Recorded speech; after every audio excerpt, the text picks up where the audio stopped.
he opened the door and he says, "I'm back." And his eye went up. You know the way his eye goes up? Yeah.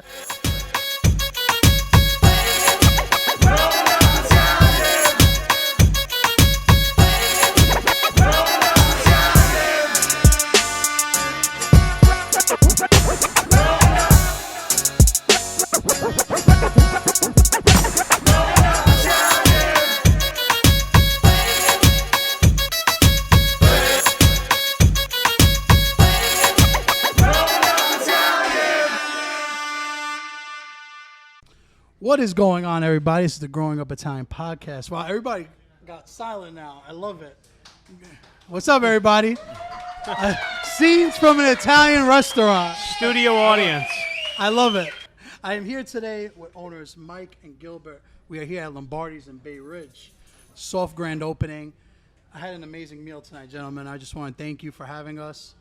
Truly enjoyed every single dish you guys put out today. Now, Lombardi's Pizzeria. 1905, historical pizzeria in Manhattan. Why Bayridge? Why now? It happened in a way that is unexplainable. We didn't choose it. It just kind of fell in our lap.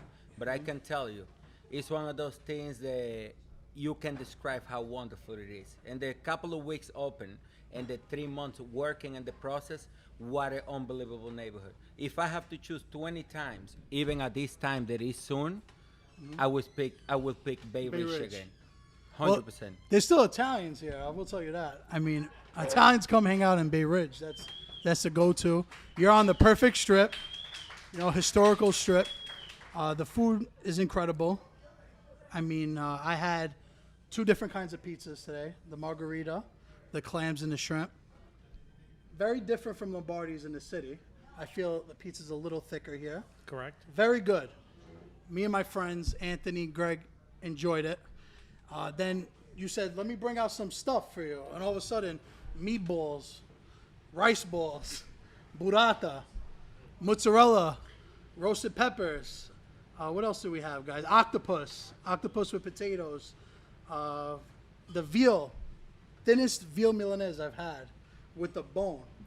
So I feel over here is about the food. It's about the drinks. It's about coming here with your lady, your friend, enjoying a nice meal. Absolutely. So, tell us a little bit about the process of what it's like to open a restaurant in these times. Well, under normal circumstances, the restaurant business is probably one of the toughest businesses to get into. Yep. Because there's so many moving parts. Mm-hmm. You have your menu, you have your processes, procedures. You got to train your staff. Then you have to. It's almost putting a very orchestrated show for your customers. Mm-hmm. It's almost like showtime every night at the restaurant. Mm-hmm. So it is a moving show. It's a show for sure. We were talking a little bit off camera before we started recording about just how hard it is nowadays to open a restaurant, finding good help, and then, like you said, train them. Like, this is how we want the meals to come out. This is how we want the presentation to come out. And I'll tell you one thing, I'm in the food business myself. To find good help is extremely hard. Very hard.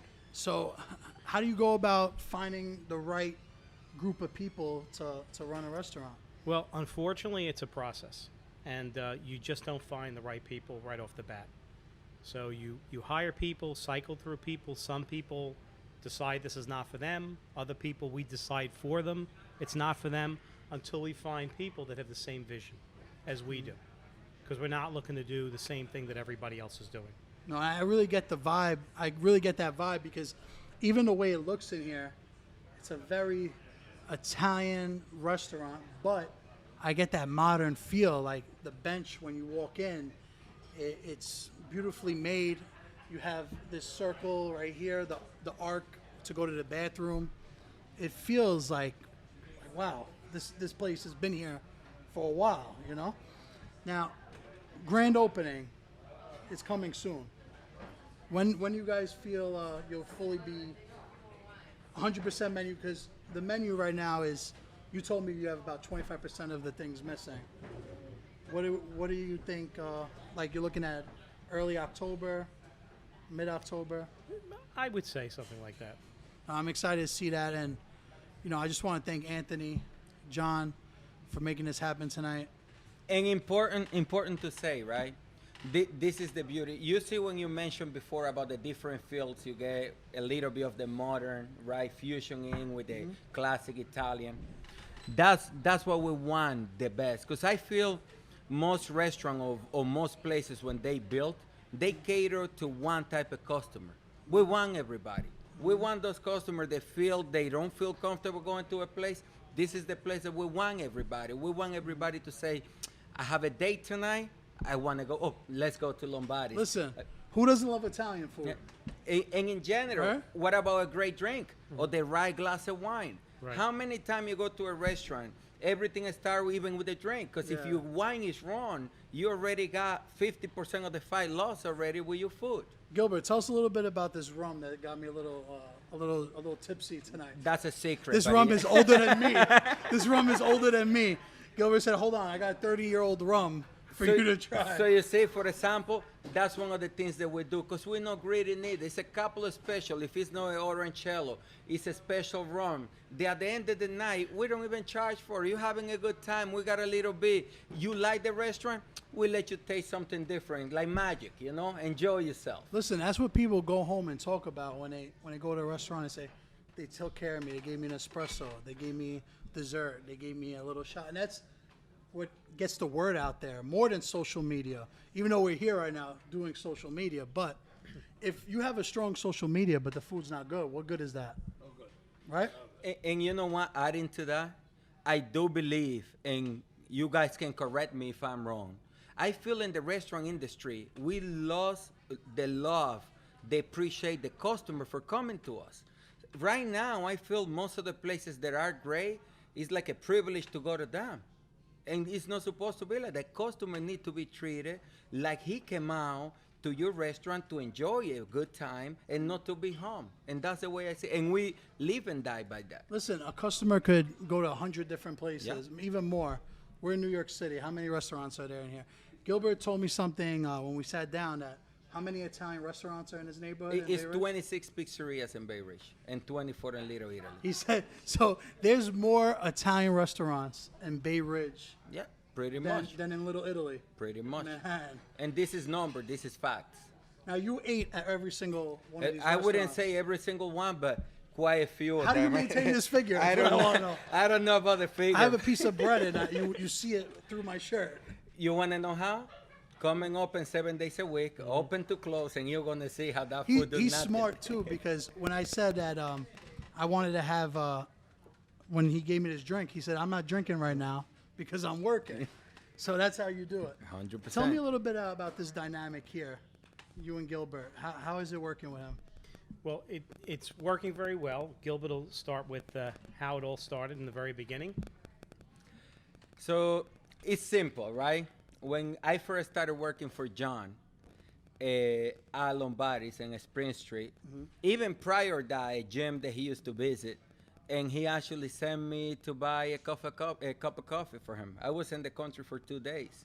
So he'd tell me, get me coffee half and half. I don't want to say no, I just got here. So I went to the coffee place, and I got him half a cup of coffee and half a cup of milk. I knew half was half, so I brought it back to him, and he looked at me like, all right, I don't know what he said to me at the moment because I didn't understand, but I made it back to something. Yeah. Okay, but he had a way about him that I couldn't get mad, really. That's great. I mean, just think about that for a second. You told him, go get a cup of coffee Yeah. for me, and he got it wrong. You're like, let me hire you now. And since then, this is what happened.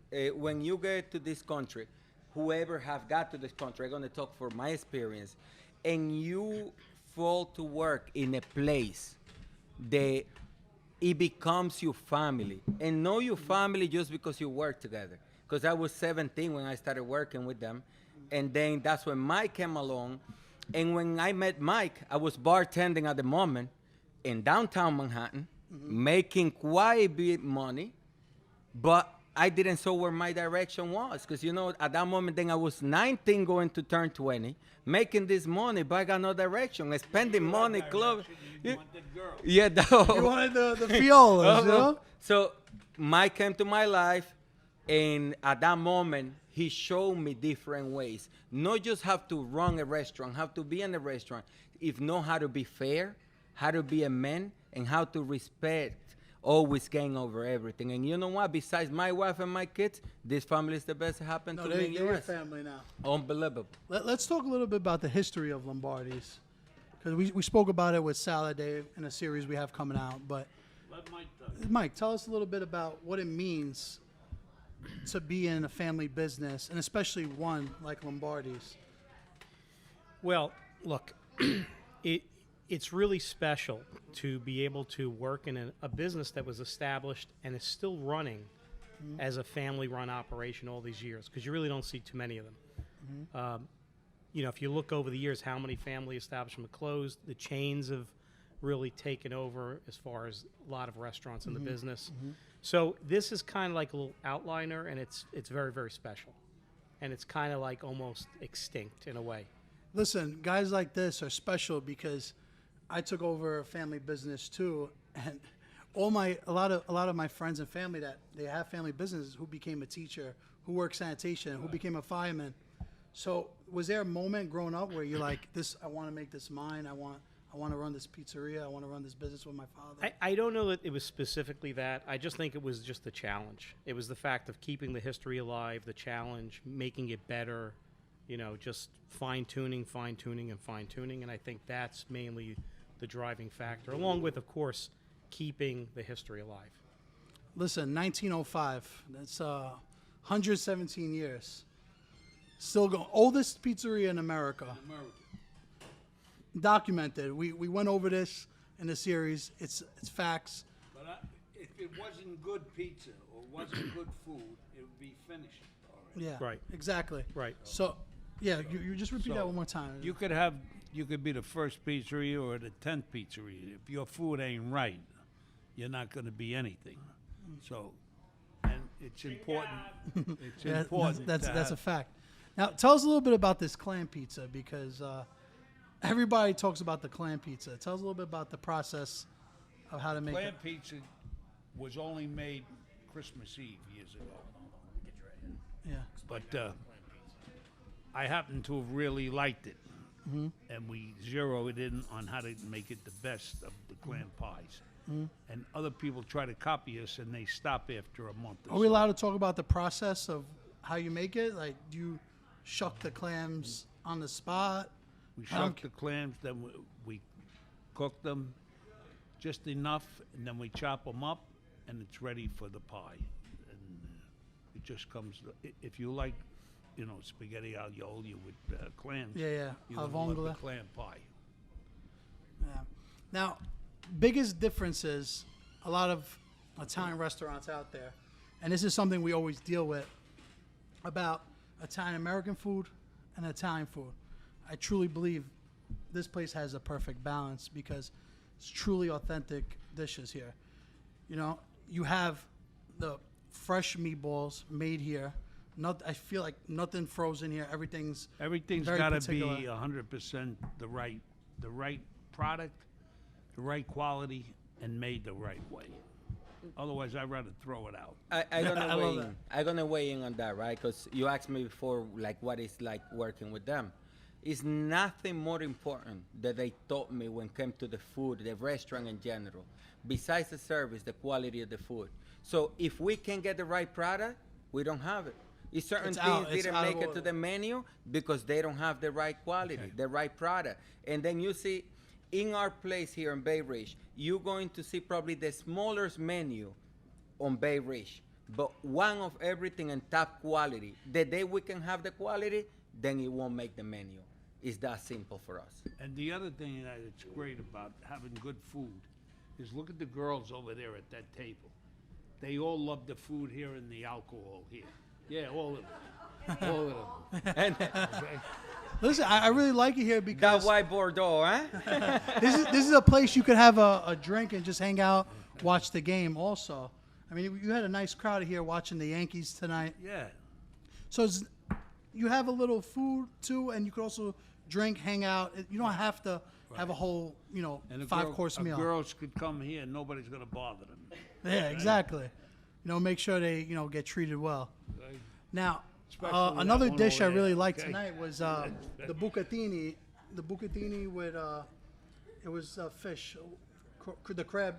I've never had that. the spicy crab arrabbiata. tell Unbelievable. us How'd a you little like bit. that? Look, I never had that. That's what I mean by unique, because everybody makes spaghetti and meatballs, chicken parm, but I'm gonna go home and tell my friends, like, listen, this bucatini I had was amazing. And That's listen what it's to all this, about. right? He got the spicy crab arrabbiata as the last plate that made it to the table. That usually people are full at that moment, and I saw you enjoying it. So Yeah. you see, that's what makes this worth it. Because it's a tough business, but when you see people enjoying your food, you want to do it better and keep up with it. So thank you. Okay, No. but don't sell him short. He could eat more than you. Yeah, I could eat more. I could together. eat more than anybody in this joint. To We be should do a honest. challenge here and see. Well, I, me- thi- you wanna I do a think you'll be in meatball- a trouble. meatball challenge? Or whatever you want. Everybody wants me to do a meatball challenge. I don't know what it is. In San Gennaro, they had the meatball competition. They're like, you should have did it. I'm like, you want me? Are you crazy? Like, what are we doing over here?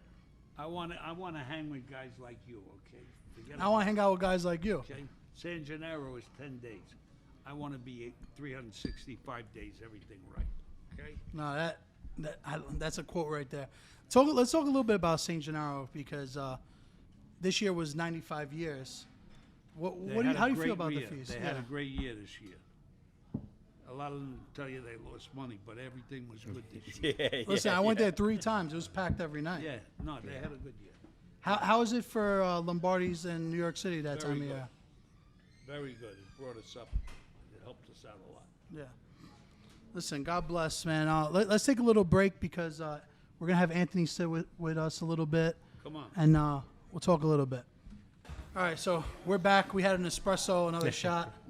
We're here. So, Lombardi's Pizza. Pictures everywhere in there. Anybody that's anybody's had a slice of pizza there, had a pie there. Because you don't sell by the slice. No. You come in, you got to Right. eat it all. Right. Do you have any good stories about some people that came One through the good doors? story, only because I love the guy because he's so down to earth, is Jack Nicholson. Because he came, he had pizza. He would even send his driver, if there was a basketball game or a boxing match in New York, he was in New York, and he would either come or send his driver for pizza. But the second time he came 12 o'clock in the afternoon. He opened the door and he says, "I'm back." And his eye went up. You know the way his eye goes up? Yeah.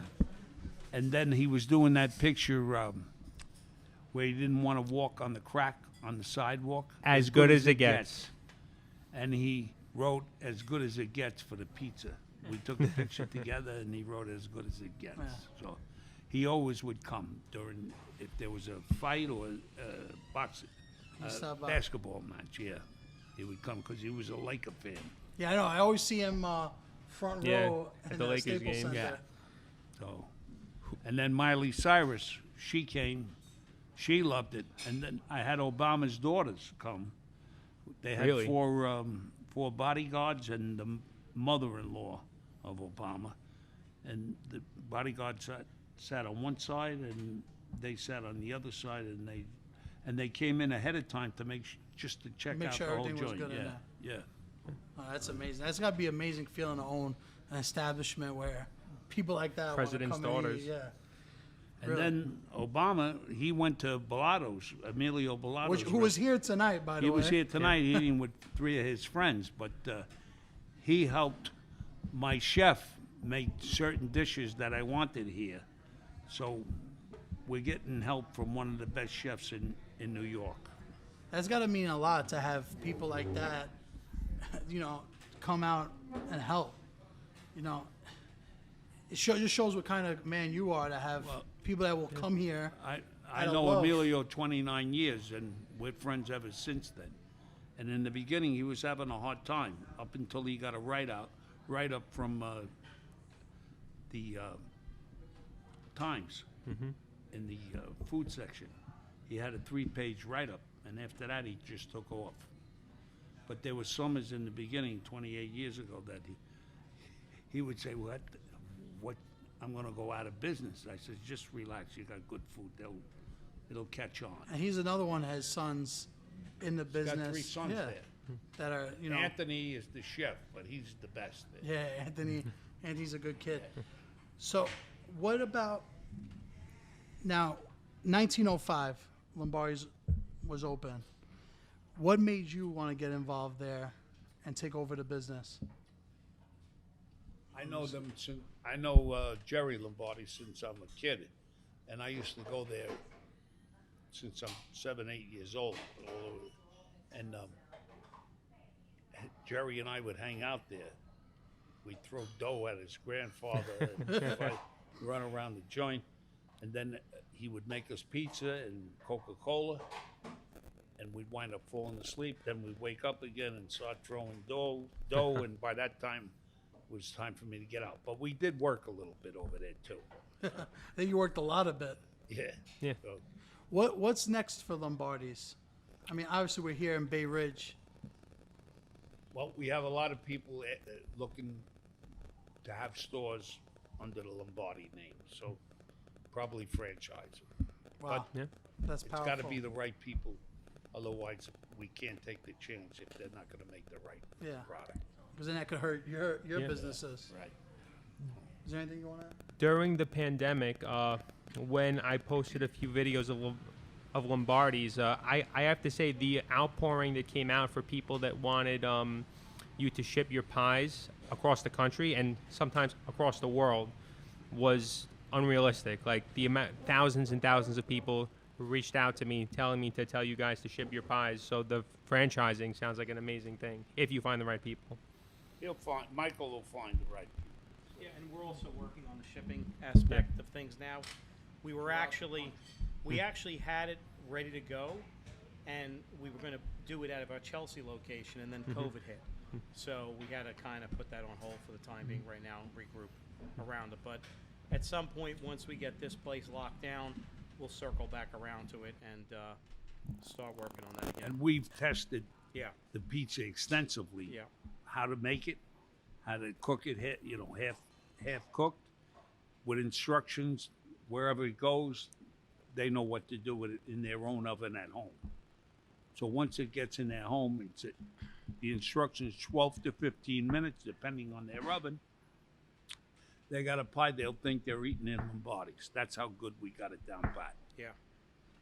Listen, a lot of people really love the Gold Belly. Yeah. You know, paying that amount of money to get Right. If food. the product is right, Yeah. I'll pay it too. No matter what food. If the food is good, I pay it. So you could safely say that customers may one day be able to make a pie from America's first pizzeria in their home. Yeah, no, They'll heat the it up. pie will Yeah, get heat it up. there Yeah. Right. with instructions. They'll put it in their oven for 12 to 15 minutes, and they'll think they're eating in Lombardi's. That's That's amazing. how good we got it down pat. That's impressive. I get that all the time where people are buying bagels, Yeah. pizza from New York, because New York has the best pizza. I don't know Yeah. what people from Jersey say they have the best pizza. Chicago, but Have you ever thought about doing a deep dish pizza for Lombardi's? Speaking of Chicago. We did deep dish. We did Grandma's Pizza during the pandemic out of Spring Street, and it was pretty good. But we got this Napoli pizza down pat to ship all over, even if we wanted to ship out of the country. That's how good it comes. That's unbelievable. John, what would you say to somebody if they ask for pineapple on their pizza? We gotta know. I gotta know.